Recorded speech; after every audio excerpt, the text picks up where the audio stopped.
से जो मोदी सरकार लगातार पीछे भाग रही थी, उनके प्रवक्ता लगातार इसको प्रोपेगेंडा क्रिएट बता रहे थे, लगातार ये भी कह रहे थे कि भाई ये जो विपक्ष है ये आपस में जातियों में बांटना चाहता है देश को, एक तरीके से इसको गलत बताने का प्रयास कर रहे थे नाज़मीन। लेकिन अचानक से ऐसा क्या हुआ कि समूची मोदी जो कैबिनेट है उन्होंने फैसला किया कि भाई जाति जनगणना अनिवार्य है, होनी चाटने वाली चीज है। लेकिन अब ऐसा क्या हो गया कि मोदी सरकार ने अचानक से इस तरह का फैसला ले लिया। अब इसको लेकर विपक्ष जहां तारीफ तो कर रहा है, लेकिन ये भी कह रहा है कि ये वक्त इस तरह की चीजों का नहीं था और मोदी जी जो है या मोदी सरकार जो है वो मुद्दों से ध्यान भटका। पहलगाम हमले के बाद मोदी सरकार के बड़े फैसले क्या इंसाफ की बात करते हैं या बिहार चुनाव जीतने की राह को पकड़ते हैं? जहां जम्मू कश्मीर में पहलगाम घाटी में जहां आतंकी हमला होता है, इसके बाद बड़े बड़े फैसले लिए जाते हैं। जहां पाकिस्तानी उच्चायोग में अधिकारियों की संख्या कम करनी हो, पाकिस्तानी वीजा रद्द करना हो या फिर पाकिस्तानियों को भारत छोड़कर जाना हो या सिंधु जल समझौता ही क्यों ना हो, भारत सरकार को लेकर कहा जा रहा है कि इनके ये फैसले पाकिस्तान को मुंह तोड़ जवाब देंगे। लेकिन इस बीच में यह सवाल उठ जाता है कि जब हमारे देश के प्रधानमंत्री नरेंद्र मोदी को जम्मू कश्मीर जाना चाहिए था, तब वो बिहार चले जाते हैं। जहां बड़ा एक्शन भारत सरकार को लेना चाहिए था, वहीं जातीय जनगणना लेकर आ जाते हैं। जहां जातीय जनगणना पर विपक्ष लगातार केंद्र सरकार के आगे मांग करता रहा कि आखिरकार कब होगी जातीय जनगणना, केंद्र सरकार क्यों नहीं करवाना चाहती है। ऐसे मौके पर जहां हर तरफ मायूसी पसरी हुई दिखाई देती है, हर तरफ इंसाफ की बात की जाती है, बदले की भावना देखी जा रही है, इस बीच में केंद्र सरकार लाती है जातीय जनगणना। क्या इसको भी बिहार चुनाव के लिए आधार बनाया जा रहा है? क्या इसके लिए क्या भारतीय जनता पार्टी बिहार में सत्ता में आना चाहती है? क्या यही एकमात्र मकसद मोदी सरकार का है? इससे जुड़े हुए तमाम सवाल यहाँ पर बन जाते हैं। तमाम सवालों के जवाब लेंगे। मेरे साथ मेरे वरिष्ठ सहयोगी अमन सर जुड़ चुके हैं। सर, बार बार ये कहा जाता है कि जो मोदी सरकार है वो बेहतरी के लिए फैसले लेती है और पहलगाम हमले के बाद प्रेशर था मोदी सरकार पर कि बदला लेना है, जहां सैन्य अधिकारियों को छूट दे दी जाती है। इस बीच में भारत सरकार द्वारा फैसले लिए जाते हैं। आखिरकार जातीय जनगणना की इस मुहिम को चलाना, क्या लगता है कि क्या बिहार चुनाव जीतना ही एकमात्र मकसद है? बिल्कुल, और ये हर कोई उम्मीद कर रहा था कि जब मोदी जी सऊदी अरबिया का दौरा जो छोड़कर इंडिया पहुंचे कि बहुत बड़ा एक्शन वो लेते हुए नजर आएंगे। ऐसा लगा कि पाकिस्तान के लिए कहीं ना कहीं बहुत बड़ा मैसेज जाने वाला है मोदी जी की तरफ से, जो सऊदी अरब से लौटकर तुरंत देश चले आते हैं, तुरंत मीटिंग बुलाते हैं। लेकिन देखिए 8-9 दिन हो गए उस हमले को, 22 तारीख को वो हमला हुआ था। अभी तक भी तमाम तरह के जो कयास हैं वो लग रहे हैं कि ऐसा होगा वैसा होगा। खैर, उन तमाम चीजों के बीच में एक बड़ा कह सकते हैं कि फैसला मोदी सरकार का निकलकर सामने आता है नाज़मीन, जाति जनगणना। यानी अब तक इस पूरे मसले से जो मोदी सरकार लगातार पीछे भाग रही थी, उनके प्रवक्ता लगातार इसको प्रोपेगेंडा क्रिएट बता रहे थे, लगातार ये भी कह रहे थे कि भाई ये जो विपक्ष है ये आपस में जातियों में बांटना चाहता है देश को, एक तरीके से इसको गलत बताने का प्रयास कर रहे थे नाज़मीन। लेकिन अचानक से ऐसा क्या हुआ कि समूची मोदी जो कैबिनेट है उन्होंने फैसला किया कि भाई जाति जनगणना अनिवार्य है, होनी चाहिए। यानी जनगणना तो 2021 में होनी चाहिए थी, लेकिन अब उसमें जाति जनगणना का भी एक कॉलम जुड़ जाएगा कि भाई आप किस जाति से आते हैं और किसकी कितनी हिस्सेदारी देश के अंदर है। और इस बात को लेकर, जैसे मैं पहले भी कह रहा था, कि लगातार बीजेपी की तरफ से हो हल्ला मचता रहा। लगातार टीवी एंकर्स इस बात के ऊपर कह सकते हैं बीजेपी सरकार का पक्ष लेते हुए नजर आए कि भाई राहुल गांधी जिस तरह की मांग कर रहे हैं, क्योंकि आपको याद होगा राहुल गांधी ने भरी संसद में ये बात कही थी कि हम अगर सत्ता में आए तो जाति आधारित जो जनगणना है वो हम करवा के रहेंगे। लेकिन उससे पहले यानी कि हम देख रहे हैं कि पहलगाम हमले के दौरान, जबकि हम देख रहे हैं कि लगातार ऐसी बातें उठ रही हैं कि भाई उस हमले का जवाब कह सकते हैं पूरी मजबूती के साथ में देना चाहिए और तमाम सारी बैठक भी चल रही है। लेकिन अचानक से इस फैसले का आना, कई लोग ये भी कह रहे हैं कि चलिए अच्छा फैसला है, जिस बात को लेकर लगातार विपक्ष मांग कर रहा था। लेकिन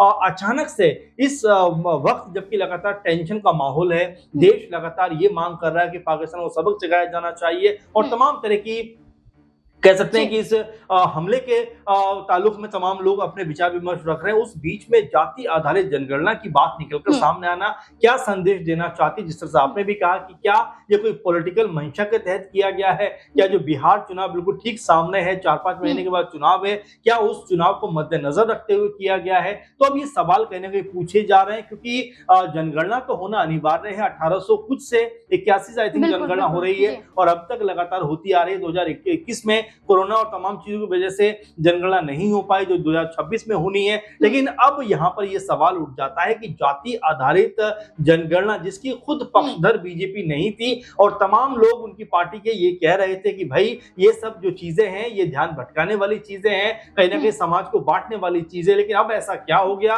कि मोदी सरकार ने अचानक से इस तरह का फैसला ले लिया। अब इसको लेकर विपक्ष जहां तारीफ तो कर रहा है लेकिन ये भी कह रहा है कि ये वक्त इस तरह की चीजों का नहीं था और मोदी जी जो है या मोदी सरकार जो है वो मुद्दों से ध्यान भटकाने का प्रयास कर रही है। सर, जहां हम बात कर रहे हैं कि क्या वाकई मुद्दों से भटकाने का प्रयास किया जा रहा है, तो इस बीच में हम राहुल गांधी को भी देख रहे हैं, जहां पहलगांव में जो घटना घटी इसके बाद पीड़ितों से मुलाकात करने जाते हैं, उनके परिवार वालों से मुलाकात करने जाते हैं, जहां श्रद्धांजलि व्यक्त करते हैं। प्रधानमंत्री नरेंद्र मोदी सिर्फ बिहार में एक ऐलान करते हैं कि कल्पना भी नहीं की होगी ऐसी सजा दी जाएगी।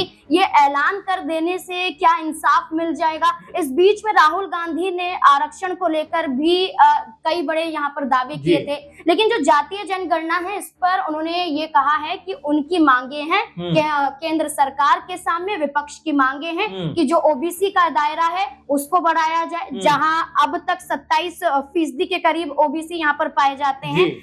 यहाँ पर उनको लेकर कहा जा रहा है जो 50% जो आरक्षण का दायरा है उसे बढ़ाया जाए। ये मांग केंद्र सरकार के आगे राहुल गांधी ने देखिए, बिल्कुल राहुल गांधी ने इससे पहले ये भी कहा था कि जिसकी जितनी आबादी उसकी उतनी हिस्सेदारी, ये बात लगातार वो कर रहे थे और ये भी कह रहे थे कि भाई आरक्षण की जो सीमा है 50% उसको खत्म कर दिया जाए, जो जितना भी परसेंट में है उसको उतना उसका हक मिलना चाहिए। और ये तमाम बातें राहुल गांधी बहुत लंबे समय से करते चले आ रहे हैं और बीजेपी, जैसा मैं पहले भी कह रहा था, लगातार इसकी अनदेखी कर रही है। लेकिन जो बात आपने मुख्यतः कही है कि राहुल गांधी जिस तरह की राजनीति कर रहे हैं, कहीं वो मोदी के मुकाबले ज्यादा लोकप्रिय तो नहीं हो रहे, ये सवाल उठ के सामने आ रहा है। और ये भी कहा जा रहा है कि ज्यादा जिम्मेदार भी हो रहे हैं। आप देखिए कि अमेरिका में वो थे, वहां पर तमाम कार्यक्रम उनके थे, लेकिन जैसे ही पहलगांव में हमला होता है तुरंत वापस देश आते हैं, आनंद फानन में यहाँ आकर तमाम जो कह सकते हैं इसके मामले के ऊपर अपनी प्रतिक्रिया देते हुए नजर आते हैं। ये तक कहते हुए दिखाई पड़ते हैं कि मोदी सरकार के साथ में वो पूरी ताकत के साथ में खड़े हुए हैं कि जो फैसला मोदी सरकार करेगी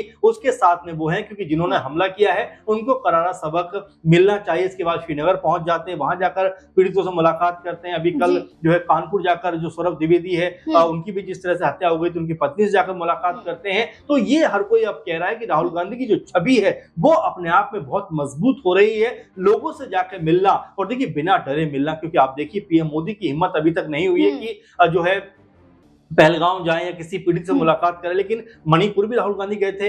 एक जुमला लगातार बीजेपी कर रही थी कि भाई भारत जोड़ो यात्रा तो कर रहे हैं, लेकिन भारत तो पहले ही जुड़ा हुआ है। लेकिन अब असल में वो मुद्दा, कई मैं जानकारों से बात कर रहा था कि राहुल गांधी हमेशा यही चाहते थे कि भाई पूरब से लेकर पश्चिम और उत्तर से लेकर दक्षिण जो समूचा भारत है वो एक साथ एक सूत्र में पिरोना, उनको जो उनकी मंशा थी कहीं ना कहीं वो करते हुए नजर आए। और अब जिस तरह का उनका जो मंशा थी उसको वो धरातल पे भी लेके आ रहे हैं, क्योंकि हर देश के हिस्से में पहुंच जाते हैं, हर लोगों से मुलाकात करते हैं, हर पिछड़े से पिछड़े तबके के साथ में उठते बैठते हैं। और ये बातें जो है वो लगातार राहुल गांधी को मजबूत कर रही हैं। खुद पीएम मोदी जो इस पूरे मसले के ऊपर बयानबाजी जिस तरह से करना चाहिए था, जिस तरह का रुख अब तक आना चाहिए था, अब तक वैसा नजर नहीं आया। और देखिए बिहार में जाकर वो रैली को संबोधित तो करते हैं। कई लोग ये बात भी कहते हैं कि भाई पीएम मोदी अगर सऊदी अरब से अपना दौरा छोड़कर आए थे तो उनको पहलगाम जाना चाहिए था, संदेश देना चाहिए था कि मजबूत भारत यहाँ पर खड़ा है। लेकिन ये तमाम जो बातें हैं वो क्या अब माइंड डाइवर्ट करने के लिए हो रही है कि भाई जातीय जनगणना का एक आप